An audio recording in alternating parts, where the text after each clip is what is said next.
Kayo po ba mga bossing ko isa sa mga mananaya? Meron po ako ituturo sa inyo mga bossing ko para kayo ay makatama ng malaking halagang pera. Ngayon po mga bossing, kung gagawin nyo po ito po isikreto nyo lang muna kasi once na may nakakaalam, nauudlot ang swerte. Ngayon po mga bossing, kailangan lang po natin ng mga sumusunod na materyales. Kailangan po natin ng foil mga bossing. Ngayon po mga bossing ko, konting foil lang ang ating gagamitin. Ngayon, ganyan lang po inyo pong gagawin. Yan. At pagkatapos ito mga bossing ko, ito yung ating foil. Kasi bakit natin kailangan ng foil? Ang foil mga bossing ko, 'di ba ito ay silver. Ang silver ay nagtataboy ng kamalasan para hindi ka malasin, para hindi yung tipo ng taya ka ng taya pero hindi ka naman po nakakapanalo. Kaya gagamitin natin ang silver para mataboy ang mga kamalasan. Ngayon pa mga bossing, kailangan din po natin ng barya.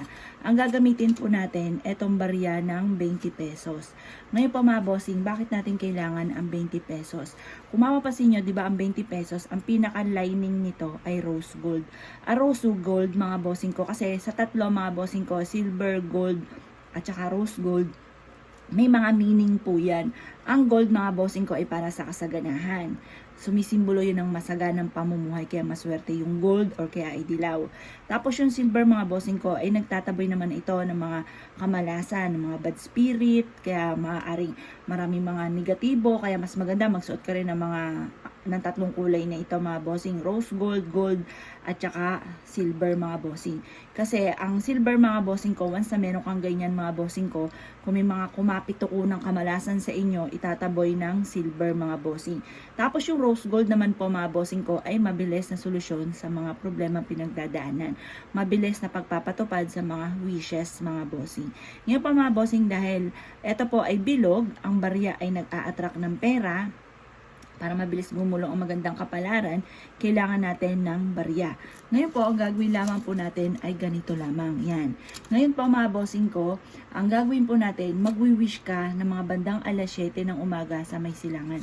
Sabihin nyo po yung numero ng inyo pong tinatayaan. Sabihin nyo po, halimbawa ito mga bossing, pero nasa inyo kung gusto nyo pong tayaan.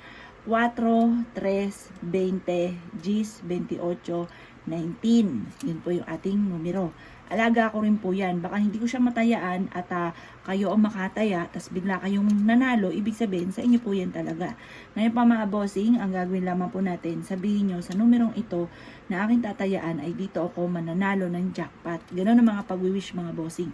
At pagkatapos mga bossing ko, magsisimula tayo dito mga bossing ko sa pinakababa at pagkatapos tutupiin po natin siya sa may silangan kaharap na mga bandang alas 7 mga bossing. Ganyan ang inyo pong gagawin mga bossing. Tutupin nyo siya. Mananalo na ako ng jackpot, siksikliglig at umapot. Maraming blessing ang darating sa akin. Ganon ang mga pag-wish. Pagkatapos ay tutupiin nyo po ito. At pagkatapos mga bossing ko, ng pagtutupi, ibibilad nyo po ito sa sinag po ng araw mga bossing. Ng mga bandang alas 7 hanggang alas 8 ang pagbibilad. Pagkatapos po niyan, pag ito po mga bossing ko na ibilad nyo na hanggang alas 8 ng umaga, ito ay dadalhin mo kahit saan ka magtungo at kada ikaw ay tataya, wag na wag itong kakalimutan. Ito po ay makakatulong para ikaw ay maka-attract ng swerte o makatama ng malaking halagang pera. Kaya ako kayo naniniwala at gagawin nyo po ito. Asya mga bossing, good luck po sa inyo po lahat.